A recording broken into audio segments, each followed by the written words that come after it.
예, 오늘은 세상 속의 그리스도인이라는 주제를 가지고서 우리가 세상 속에 어떻게 살아가는 것이 행복한 인생이고 진정 의미 있고 가치 있는 인생인지에 대해 생각을 해보려고 합니다. 그래서 오늘 누가복음 12장을 중심으로 해서 행복에 대한 세 가지 착각이라는 제목으로 함께 말씀을 나누려고 합니다.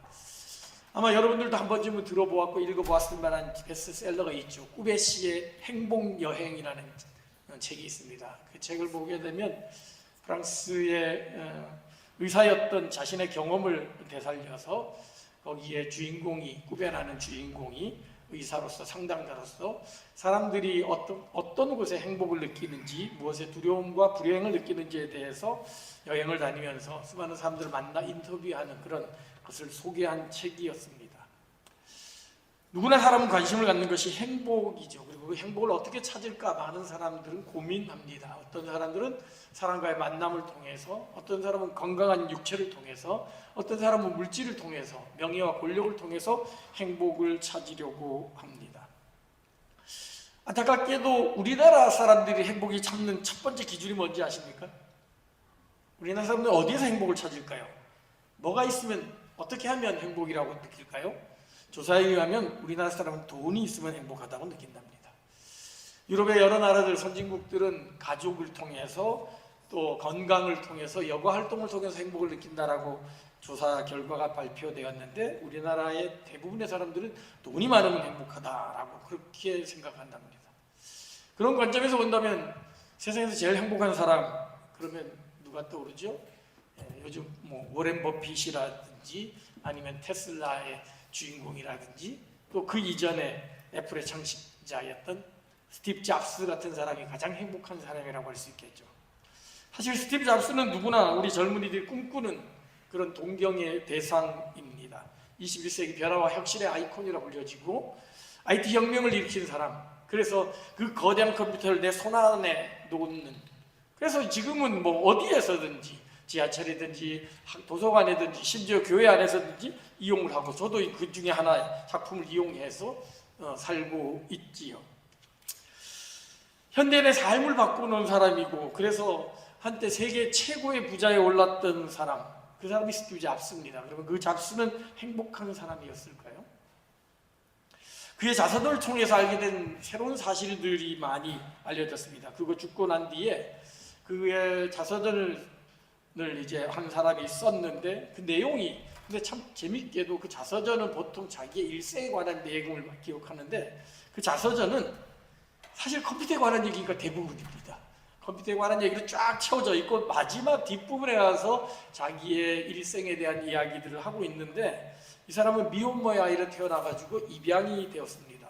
다행히도 좋은 부모를 만나가지고 좋은 부모 밑에서 교육을 받았고 했지만 대학에 진학했을 때는 부모님이 그거를 감당하지 못해서 거기에 대한 양심의 가책을 느끼고 자신이 대학을 중퇴를 합니다. 그리고 창업을 한 것이 애플이 되어진 거죠. 그런가 하면 23살 때 여자의 친구를 만나서 임신을 시키고 자신의 아이가 태어났지만 아이를 버립니다. 그리고 자신을 낳아준 부모에 대한 관심은 있었지만 그러나 그 만남을 끝내 거절합니다. 책 마지막에 보게 되면 나중에 자기 아버지를 찾게 되고 그 아버지를 만나러 갑니다. 그 아버지는 굉장히 큰 레스토랑을 운영하는 잘 사는 분이었습니다. 근데 이 잡스가 멀리서 그 아버지의 모습만 보고 결코 자기 자신을 드러내지 않고 만나지 않습니다. 결국 자기를 낳아준 생부와의 만남은 끝내 거절하고 그 아버지와의 화해를 거절하고 생을 마감한 사람이었죠. 그의 책을 보게 되면 마지막에 죽음에 대한 자신의 견해를 소개하고 있는데 자신이 신의 존재에 대해서 50대 50이라고 생각한다고 합니다.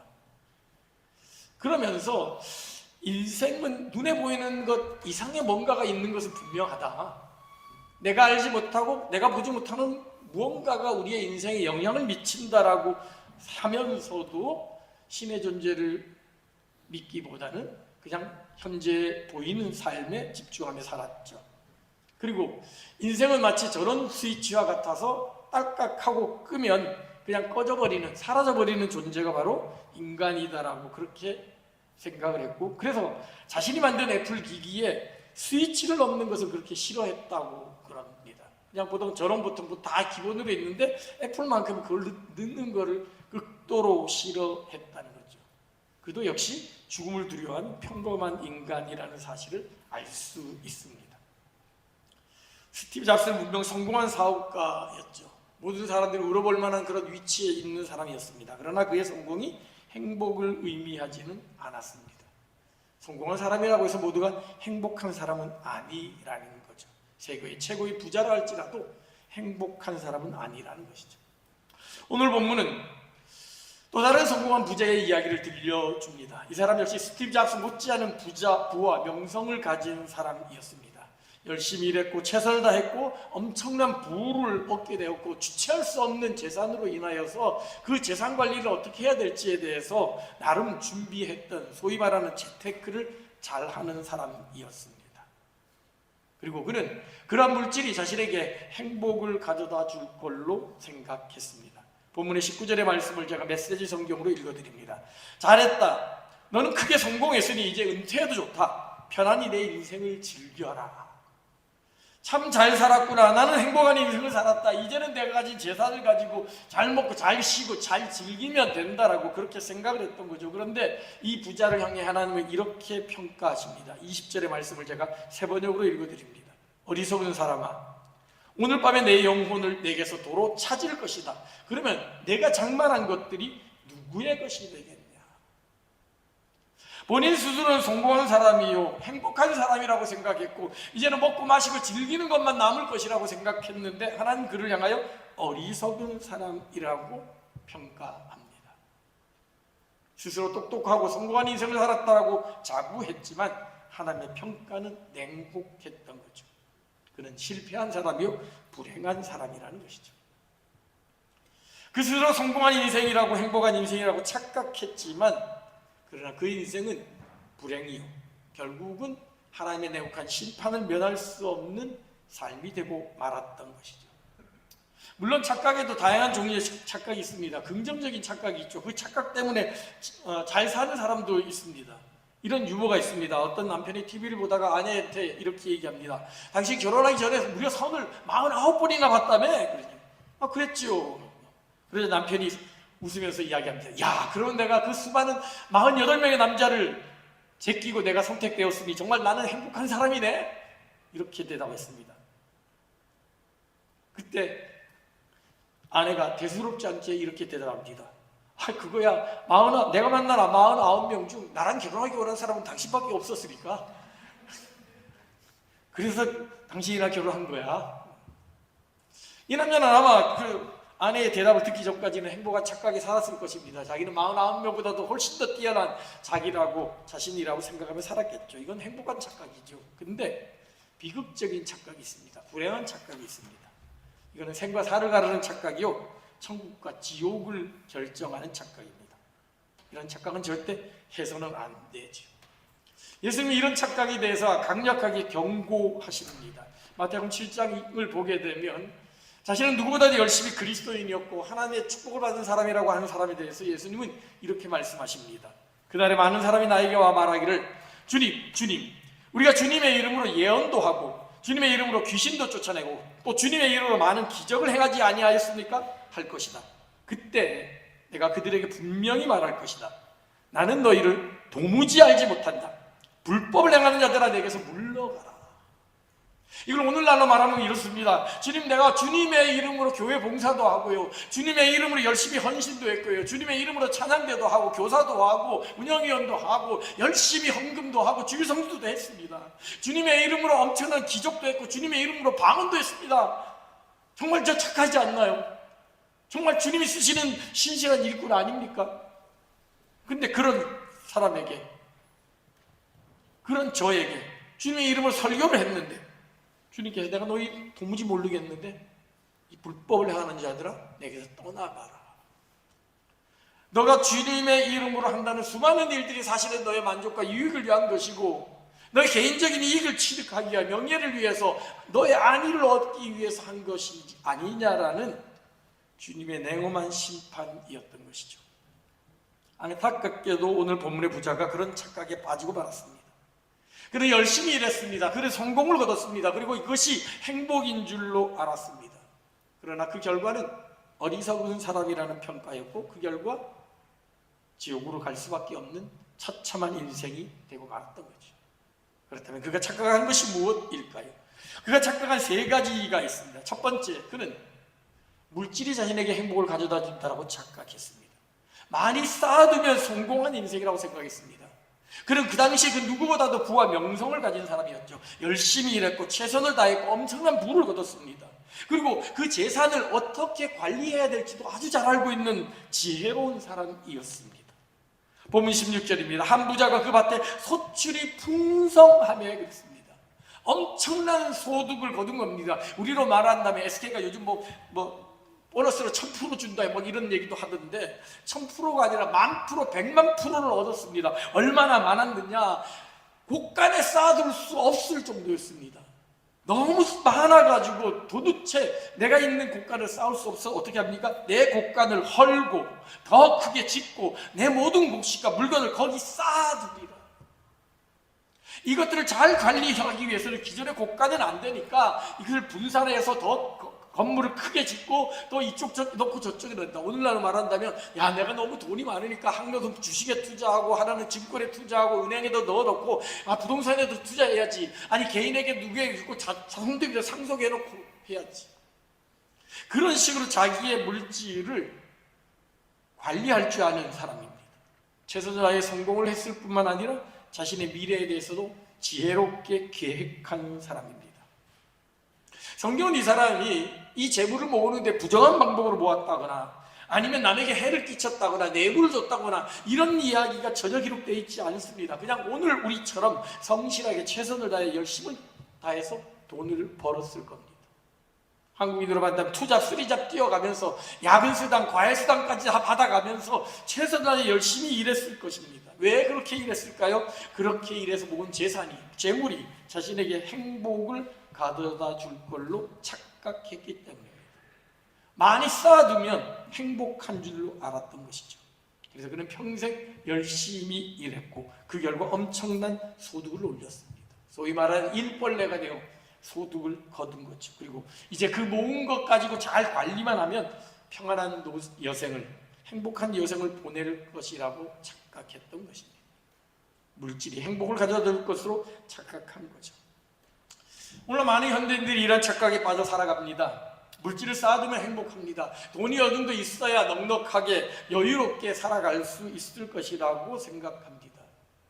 몇 년 전 한국신문의 조사에 의하면 행복한 노년을 보내기 위해서는 기본적으로 4억 7천 정도는 있어야 된다라고 합니다. 그래야 집도 자동차도 여가도 즐긴다는 거죠. 물론 여기서 집은 좀 빠져 있겠죠. 요즘 집값이 한국 집값이 10억은 기본으로 넘어가니까요.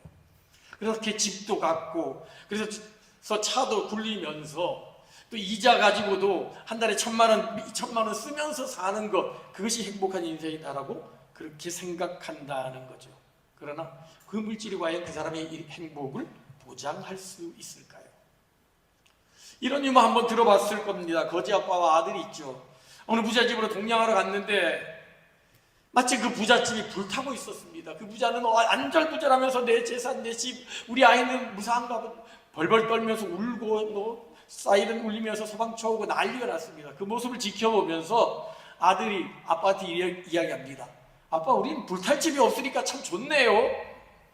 그러자 아빠가 의기양양하게 대답합니다. 야, 이게 다 애비 잘 둔 덕이야 임마.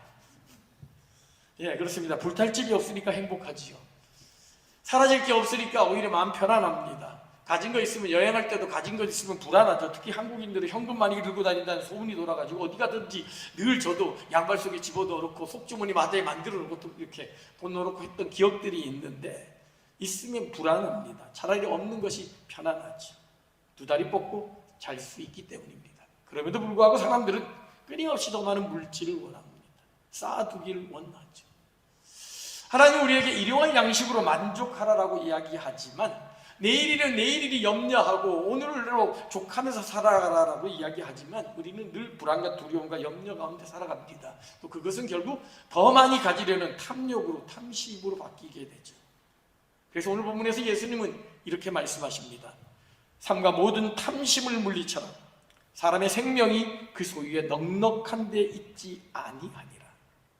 정말 중요한 것은 소유가 아니라 생명이라는 것이죠. 눈에 보이는 물질보다 보이지 않는 생명이 더 중요하다는 것이죠. 오늘 본문의 초점은 물질을 어떻게 모았느냐가 중요한 게 아닙니다. 그 관점이 아닙니다. 일반적으로 정당하게 모았다면 수단 좋다, 노력한 결과라고 인정할 수 있겠지요. 근데 성경은 물질적으로 부자가 되느냐 안 되느냐에 관심 있는 게 아닙니다. 눈에 보이는 것에 부자가 되는 것에 관심 있는 게 아닙니다. 보이지 않는 것이 더 중요하다는 것이죠. 우리는 성경을 읽을 때 성경 담고 싶은 사람이 어떤 사람입니까? 아브라함이라든지 요셉이라든지 다윗이라든지 에스더라든지 다니엘이든 이런 사람들. 왜 부러워하죠?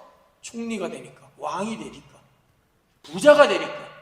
하나님을 믿었더니 이렇게 부자가 됐다, 이렇게 명예를 가지게 되었다, 이렇게 성공한 인생이 되었다는 결과를 보고 우리는 그런 인생이 되기를 꿈꿉니다. 그러나 하나님의 관심은 그가 하나님을 믿어서 어떻게 되었다가 중요한 것이 아니라 하나님을 어떻게 믿었느냐에 더 관심을 갖는다는 거죠.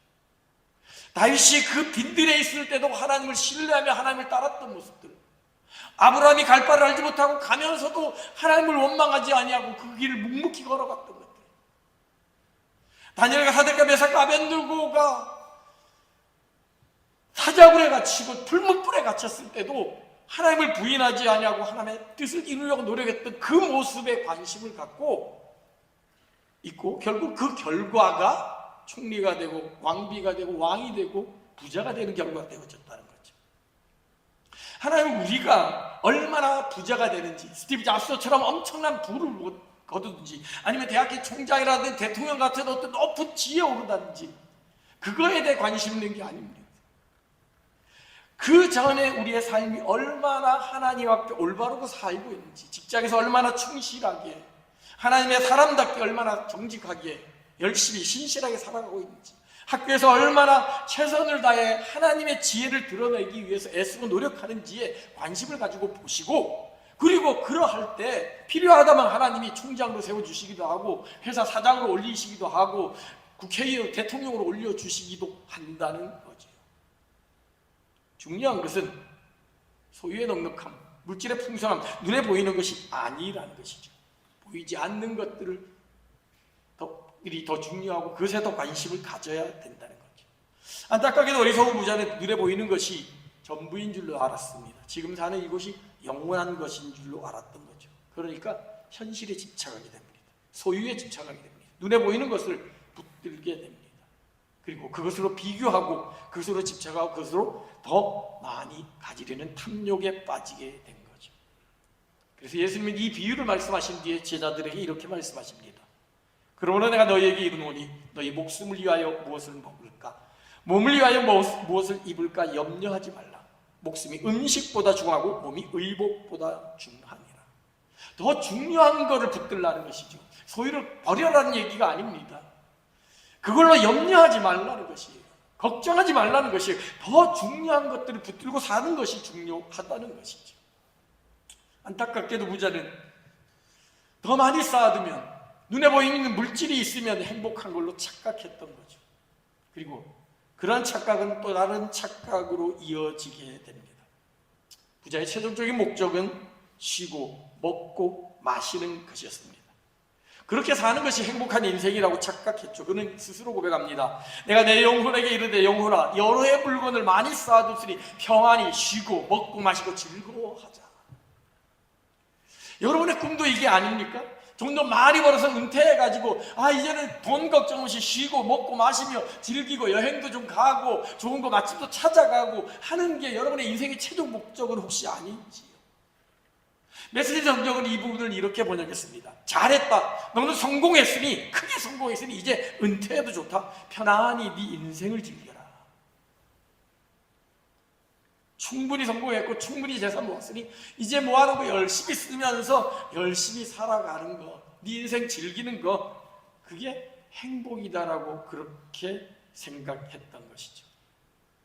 사실 부자가 생각했던, 부자가 말했던 이 먹고 마시고 쉬고 즐기는 것은 우리에게도 동일한 목적이기도 합니다. 세상에 많은 사람들이 어떻게 하면 더 잘 먹고 더 잘 쉬고 더 인생을 즐길까 고민하죠. 어떻게 하면 좀 더 잘 먹을 수 있을까? 그것 때문에 수많은 유명하다는 맛집을 찾아갑니다. 맛집의 음식들을 먹는 먹방 프로그램은 아주 인기 있는 프로그램 중에 하나이지요. 좋은 휴양지를 소개하는 프로그램, 저도 TV에서 종종 즐겨보는 게 여러 가지 여러 나라들에 대한 소개입니다. 뭐 세계를 간다, 걸어서 세계 속으로 뭐 이런 것들을 통해서 보면 세계의 명소 이런 것들을 보면 야, 저런 것도 있구나, 한번 여행 가면 좋겠다라는 그런 생각이 들게 되는 그런 곳이 있습니다. 더 편안히 쉬면서 더 편안한 즐거움을 느끼며 살아가는 것, 많은 사람들의 바램이기도 합니다. 그리고 그것은 즐거움으로 연결되죠. 쾌락으로 연결되죠. 하나의 즐거움은 또 다른 즐거움으로 가게 됩니다. 소위 말하는 요즘에 문제가 되는 중독, 리기 분노, 알코올 리기라고 하는 중독의 문제는 오늘날 현대인들의 큰 문제인데, 왜냐하면 인간에게 있어서 자극이라는 것은 끝이 없기 때문입니다. 하나의 작은 자극은 더 큰 자극으로 이어지게 되고, 그것은 결국 목숨을 건 자극으로까지 이어지게 됩니다. 그 즐거움을 위해서 모험도 마다하지 않지요. 올해 한국에서 폭주족이 유행할 때 그 폭주하다가 한국처럼 교통 상황이 복잡하고 이런 데서 하다 보면 사고 나기 참 쉬운데, 그래서 많이 사고도 났습니다. 죽기도 하고 병원 가기도 했어요. 한 TV 프로그램에서 그 폭주족 중에 한 명을 붙잡아 놓고 인터뷰를 했습니다. 야, 니네들 이렇게 위험한 거를 왜 하냐? 이렇게 한다고 누가 상을 주는 것도 아니고 돈이 생기는 것도 아닌데 이 위험한 경주를 왜 하냐라고 얘기하니까 그 친구가 딱 한마디 얘기했습니다. 재밌잖아요. 재밌잖아요. 재밌으니까 하는 겁니다. 그 즐거움을 위해서 목숨까지도 내거는 게 요즘에 살아가는 사람들의 수많은 모습들이라는 것이죠. 그럼 우리 교인들은 안 그런가요? 우리 그리스도인들은 안 그런가요? 교회 나오는 진정한 이유와 목적이 무엇인지를 한번 정직하게 한번 돌아보십시오.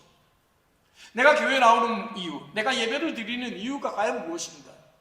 그것이 정말 하나님의 구원의 은혜에 깊이 감사하면서 하나님께 영광을 들려드리고 온전히 하나님께 집중하기 위하여 예배를 드리는 것인지, 아니 이 예배를 통해서 하나님께서 내게 부어주시는 무언가의 은혜들, 무언가 어떤 마음의 좀 시원함들, 영적인 카타르시스들, 그것을 얻기 위해 나오는 것은 아닌지, 아니 아예 그것조차도 말하지 않고 교회 가면 사람들 만날 수 있으니까, 한국 음식 먹을 수 있으니까, 말이 통하니까 좀 마음이 시원해져서, 아니 교회 가면 누구 만나서 혹시 내 직장 생활에, 내 사업하는데, 내 학교 생활에 도움이 되지는 않을까 라는 그런 일차적인 욕구들로 교회를 나오고 있는 것은 아닌지 한번 돌아봐야 됩니다.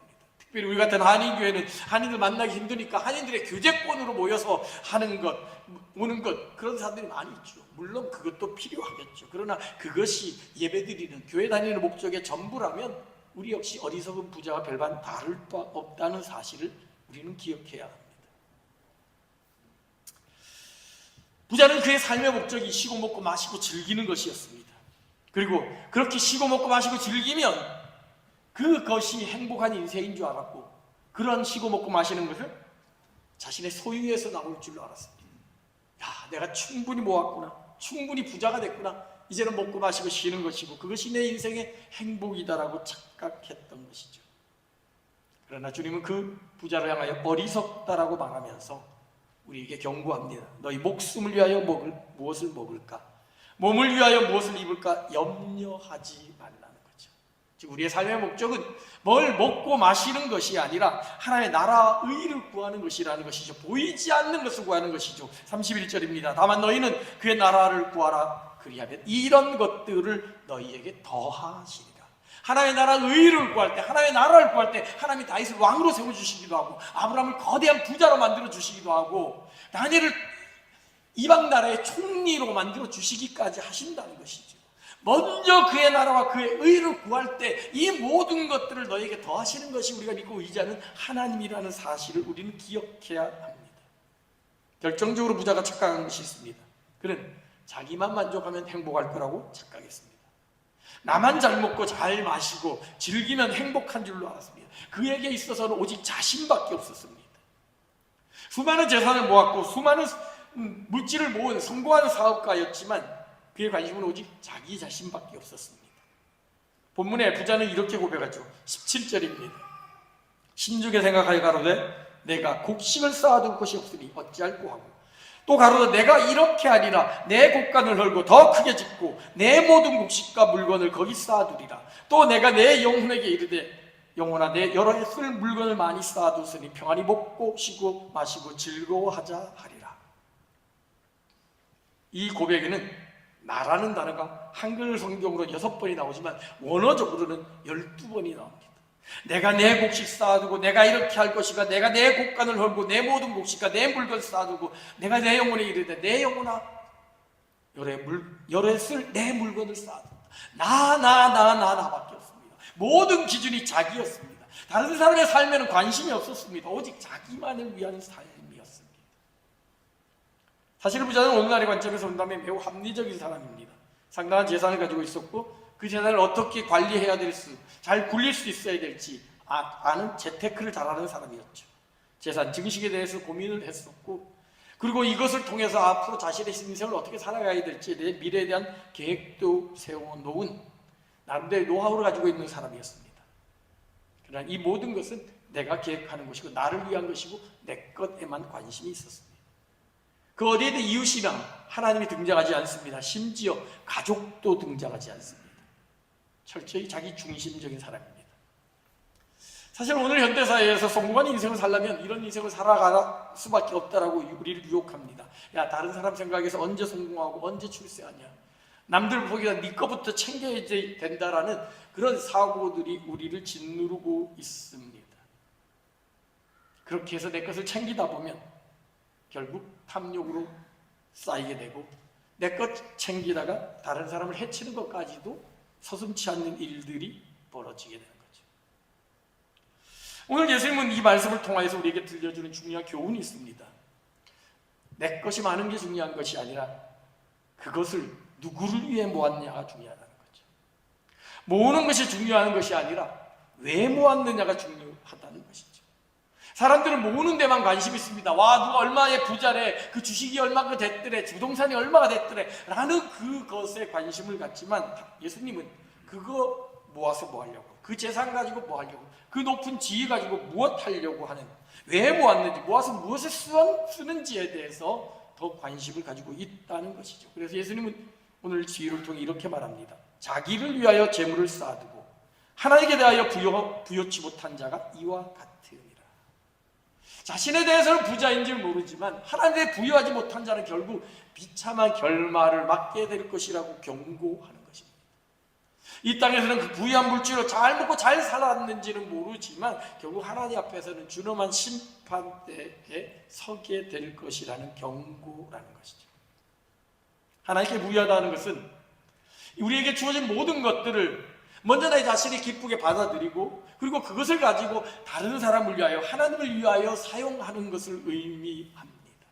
즉 나에게 주신 재산과 지혜와 명예와 지위와 권력을 가지고 얼마나 많은 사람들에게 선을 베풀고 은혜를 나누어 주었는지, 그것을 얼마나 하나님께 영광을 돌려드렸는지, 그것을 통해 하나님께 부유한 자인지 아닌지가 결정난다는 것이지. 그렇다면 우리는 이 말씀을 통해 우리의 삶을 한번 점검해 보아야 될 것입니다. 하루 중 나를 위해 투자하는 시간과 남을 위해 투자하는 시간이 얼마나 되는지, 살아가면서 내가 가진 물질로 나를 위해 사용하는 물질과 다른 사람을 위해 사용하는 물질이 얼마나 되는지, 더 넓게 나아가면 하나님을 위해 투자하는 시간과 하나님을 위해 드리는 물질이 얼마나 되는지 한번 돌아봐야 된다는 것이죠. 나는 얼마나 남을 위해 투자하고 얼마나 하나님을 위해, 하나님의 나라를 위해 시간과 물질을 투자하는지 돌아봐야 됩니다. 물질을 보는 두 가지 자세가 있습니다. 물질을 거울로 보는 사람이 있고 창문을 통해 보는 사람이 있습니다. 물질을 거울로 보게 되면, 거울을 보면 뭐가 보이죠? 물질이 그대로 보입니다.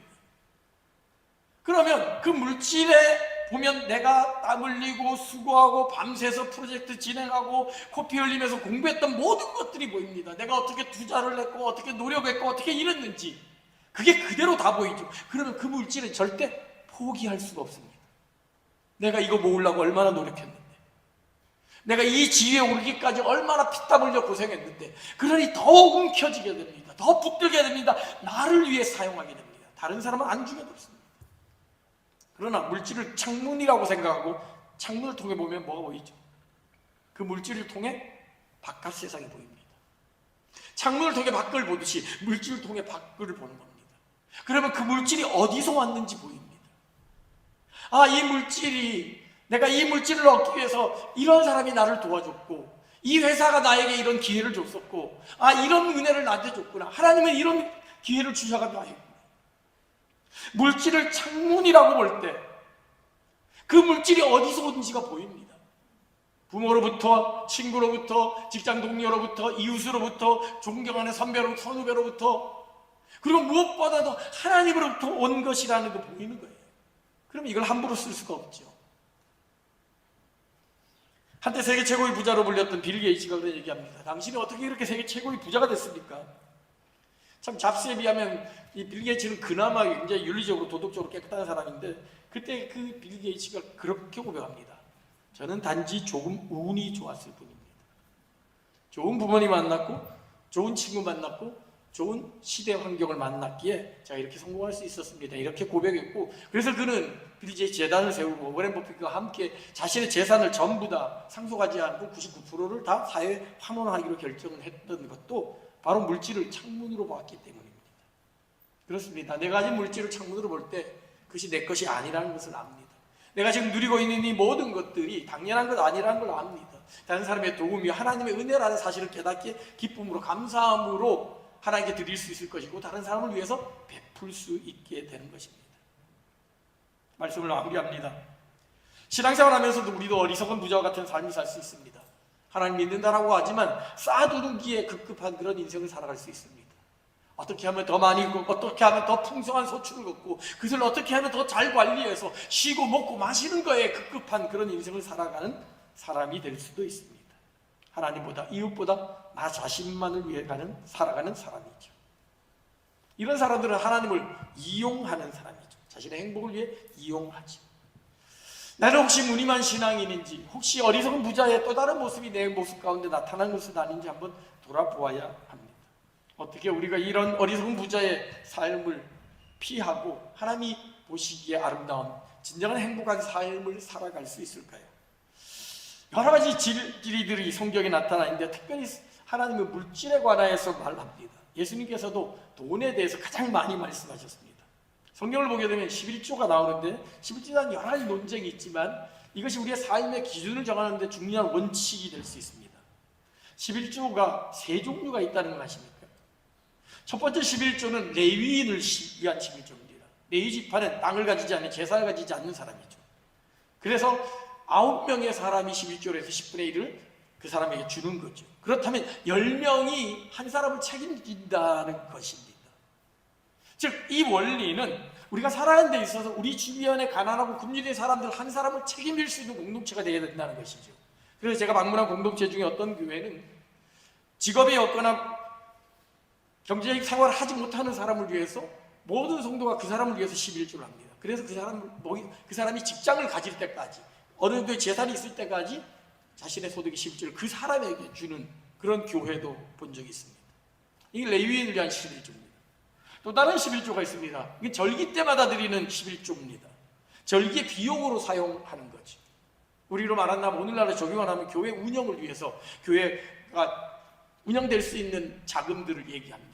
그리고 절기 때 모였던 사람들 서로 교제하고 우리로만 피가 나누고 무슨 행사하거나 이럴 때 사용하는 비용입니다. 이것은 하나님의 나라가 이루어지기 위해서 사용되는 비용입니다. 또 하나의 11조가 있습니다.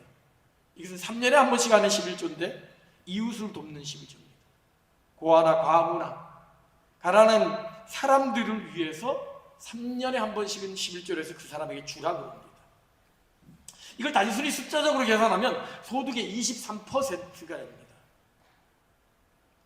이걸 율법적으로 지킬 필요는 없지만 성경이 가르치는 원리는 분명합니다. 적어도 네가 가진 소득에서 일정 부분은 너가 아닌 다른 사람을 위해서, 하나님을 위해서 사용하라는 거죠. 율법적으로 23%를 바쳐야 된다 그런 의미보다는 상당한 부분들을 내가 아닌 이웃을 위해서, 하나님의 나라를 위해서 사용해야 된다는 것이죠.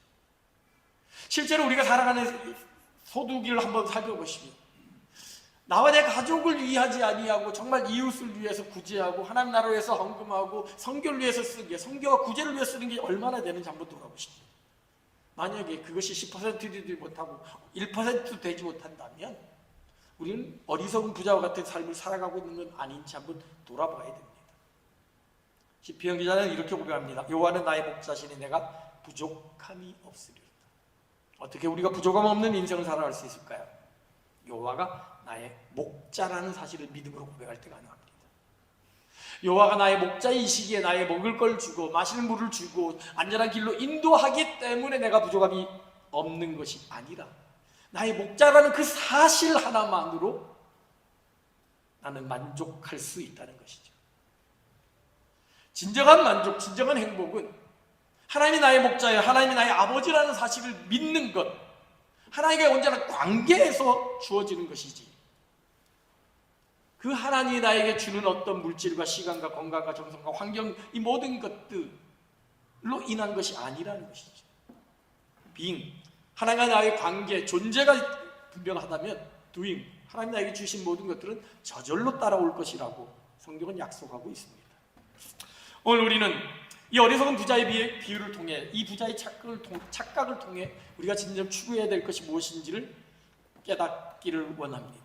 그죠? 많이 쌓아둔다고 행복한 것 아니고, 쉬고 먹고 마시는 것이 인생의 최종 목표, 행복한 인생의 삶이 아니라는 것, 그리고 무엇보다도 나 자신만 만족하면 행복할 것이라는 것이 아니라는 사실을 기억하고, 자기를 위하여 재물을 쌓아두고 하나님께 대하여 부여하지 못한 자의 이 결말을 보면서 하나님 앞에 부여할 때 자기에 대하여도 부여할 수 있다는 사실을 기억하며 하나님 앞에서 부유한 인생을 살아가는, 그래 진정한 행복한 인생을 살아가는 저 여러분, 우리 모두가 되기를 주님의 이름으로 축원합니다.